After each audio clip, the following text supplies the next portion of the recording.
Assalamualaikum warahmatullahi taala wabarakatuh. Selamat pagi.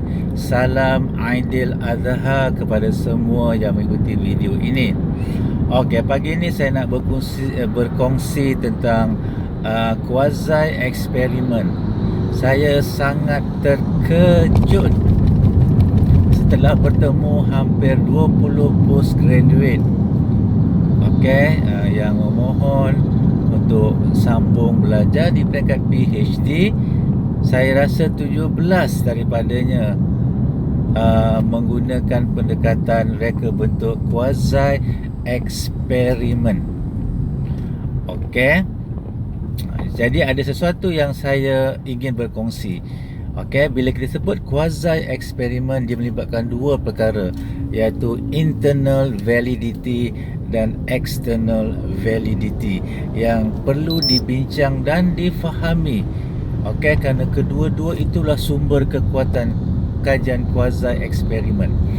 Okey, yang terbaik adalah true eksperimen, di mana kita ada dua kumpulan secara random. Katalah kita mengambil 80, let's say pelajar tingkatan 4 seluruh Selangor.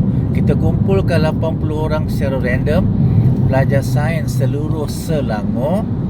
Okey, katalah kita letakkan dia di asrama ke di mana tempat kita sewa, dan kita asingkan pula mereka itu. Okey, yang pertama tadi adalah secara random selection. Okey, lepas tu kita bagi dua kumpulan pula secara random assignment. Telah berlaku dua level random. Maka 40 kumpulan kawalan, 40 kumpulan eksperimen, kedua-duanya telah kita bahagikan juga secara random. Maka kita lakukan intervention katalah selama 6 minggu. Okey, dan kita buatlah sebelum tu pre-test dan kita buat post-test. Dan kalau yang terbaik, kita kawal mereka supaya tidak ada interaksi sesama mereka, kumpulan kawalan dengan kumpulan kawalan, kumpulan eksperimen dengan kumpulan eksperimen. Itu yang terbaik. Nanti kita boleh katakan bahawa cause and effect daripada intervention itulah yang telah mempengaruhi skor post-test.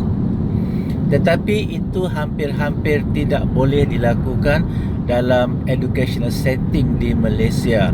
Maka kita ada pilihan yang lain, iaitu quasi eksperimen. Quasi bermaksud seakan-akan eksperimen, di mana kita menggunakan intake group. Okey, jadi jangan sampai kita declare bahawa kita akan gunakan sekolah kita, kita ambil dua kelas daripada sekolah kita, lepas tu kita akan bagi kepada kumpulan kawalan dan kumpulan eksperimen. Okey, jadi itu tidak ada kelihatan unsur-unsur randomization. Okey, di mana kita dah siap-siap katakan sekolah kita pula yang kita nak ambil. Jadi banyak timbul isu. Okey, terutamanya external dan internal validity kita yang mungkin ada masalah di situ. Cara yang terbaik untuk kita persembahkan kajian quasi eksperimen, sekurang-kurangnya kita kata, okey, di daerah Kajang ni ada 20 sekolah ataupun 10 sekolah menengah yang ada aliran sains dan mempunyai ciri-ciri yang hampir sama. Okey, kena pastikan ciri-ciri itu hampir sama.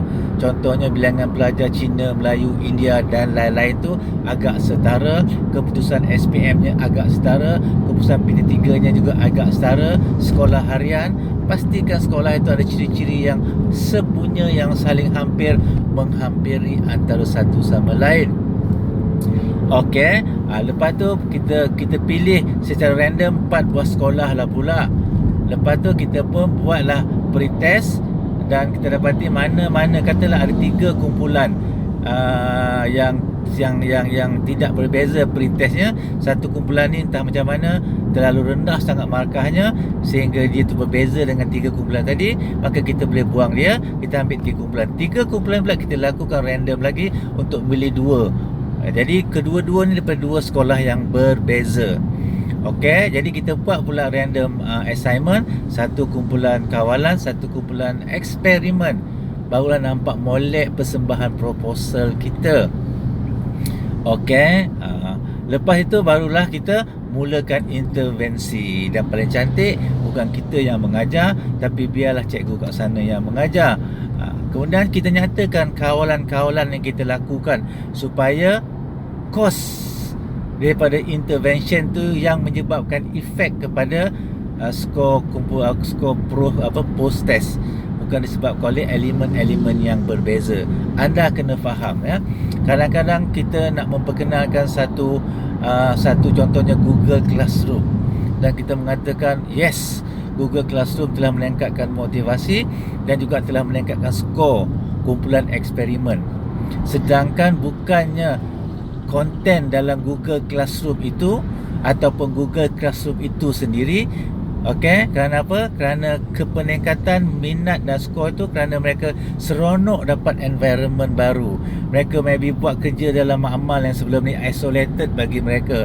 Jadi mereka excited selama beberapa minggu untuk belajar subjek yang sama dipelajari oleh kumpulan kawalan. Jadi yang meningkatkan post test score itu bukan kerana elemen Google Classroom ataupun bahan yang kita berikan dalam Google Classroom itu, tapi kerana mereka suka kepada situasi.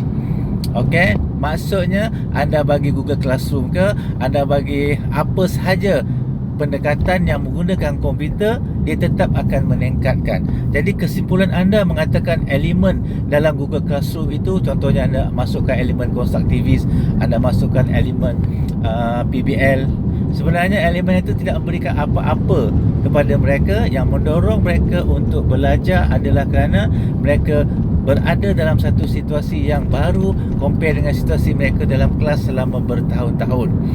Okey, jadi bila itu berlaku, anda sebenarnya membuat kesilapan yang tidak tepat kepada peningkatan ujian. Okey, jadi macam mana anda nak buktikan? Kalau anda gagal buktikan bahawa apa yang anda lakukan itulah yang sebenarnya membawa kepada yang anda dakwa di peringkat awal kan, PBL lah kan, yang menyebabkan berlakunya perubahan kepada skor post test, maka anda akan menghadapi situasi yang getir untuk mempertahankan, menyebabkan internal validity anda rendah. Bila internal validity anda rendah, external validity secara tak langsung akan rendah. Okey, jadi itu yang perlu anda perhatikan. Lainlah anda buat through eksperimen.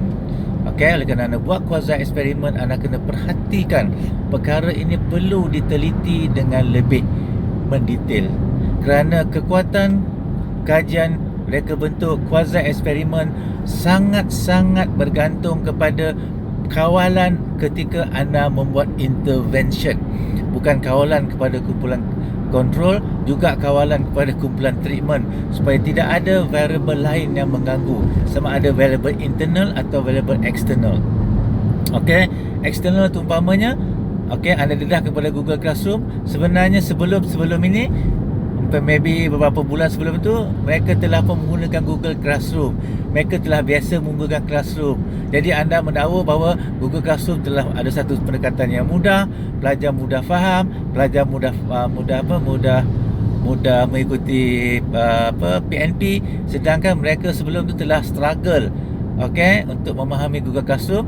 Tapi setelah mereka struggle habis PKP, mereka telah biasa dengan Google Classroom, anda pun buatlah kajian. Sedangkan yang menyebabkan mereka suka Google Classroom, mereka mudah menggunakan Google Classroom, mereka tahu trik-trik macam mana untuk mendapatkan Google Classroom, kerana mereka telah ada pengalaman sebelum itu, bukan kerana ia sebagai satu intervensi per se yang anda lakukan semasa kajian quasi eksperimen tersebut.